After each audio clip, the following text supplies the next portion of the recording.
Dion William Wordsworth C. Plutarch. Serene, and fitted to embrace, where'er he turned, a swan-like grace of hotness without pretense, and to unfold a still magnificence, was princely Dion, in the power and beauty of his happier hour.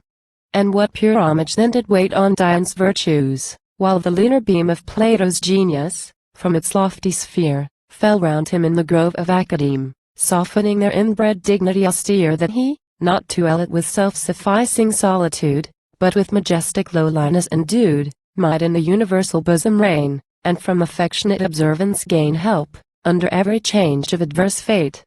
5,000 warriors owe the rapturous day, each crowned with flowers, and armed with spear and shield, or ruder weapon which their course might yield, to Syracuse advance in bright array. Who leads them on? The anxious people see long exiled Dion marching at their head, he also crowned with flowers of Sicily, and in a white, far beaming, corslet clad. Pure transport undisturbed by doubt or fear the gazers feel, and, rushing to the plain, salute those strangers as a holy train or blessed procession to the immortals dear that brought their precious liberty again. Lo! When the gates are entered, on each hand, down the long street, rich goblets filled with wine and seemly order stand, on tables set, as if for rites divine. And, as the great deliverer marches by, he looks on festal ground with fruits best round, and flowers are on his person thrown in boundless prodigality. Nor doth the general voice abstain from prayer, invoking Dion's tutelary care, as if a very deity he were. Mourn, hills and groves of Attica, and mourn, Alisheus, bending o'er thy classic urn. Mourn, and lament for him whose spirit dreads your once sweet memory, studious walks and shades. For him who to divinity aspired, not on the breath of popular applause, but through dependence on the sacred laws framed in the schools where wisdom dwelt retired, intent to trace the ideal path of right more fair than heaven's broad causeway paved with stars which Dion learned to measure with sublime delight. But he hath overleapt the eternal bars, and, following guides whose craft holds no consent with aught that breathes the ethereal element, hath stained the robes of civil power with blood, unjustly shed, though for the public good. Whence doubts that came too late, and wishes vain, hollow excuses, and triumphant pain. And oft his cogitations sink as low as, through the abysses of a joyless heart, the heaviest plummet of despair can go. But whence that sudden check, that fearful start?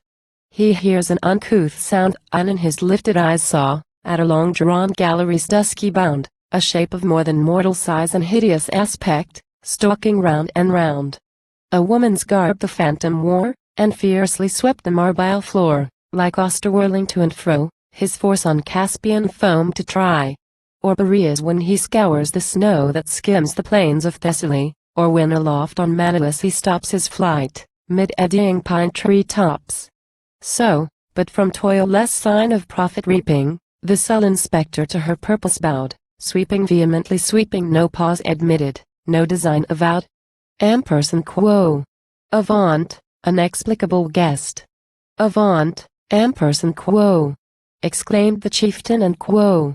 Let me rather see the coronal that coiling vipers make, the torch that flames with many a lurid flake, and the long train of doleful pageantry which they behold, whom vengeful furies haunt, who, while they struggle from the scourge to flee, move where the blasted soil is not unworn, and, in their anguish, bear what other minds have borne. Ampersand quo. But shapes, that come not at an earthly call, will not depart when mortal voices bid.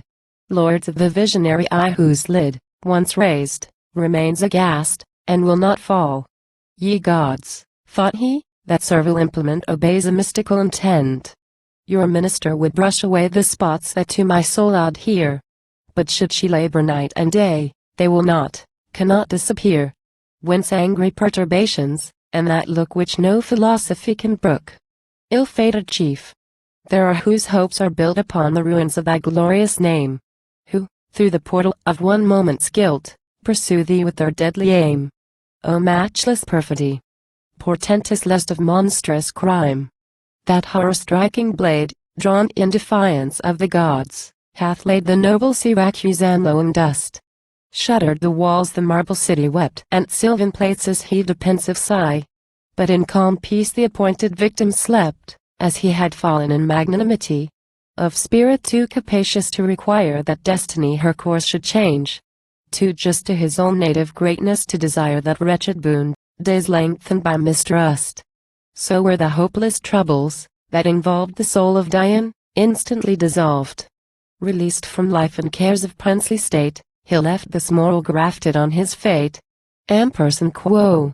Him only pleasure leads, and peace attends, him, only him, the shield of Jove defends, whose means are fair and spotless as his ends. Ampersand quo.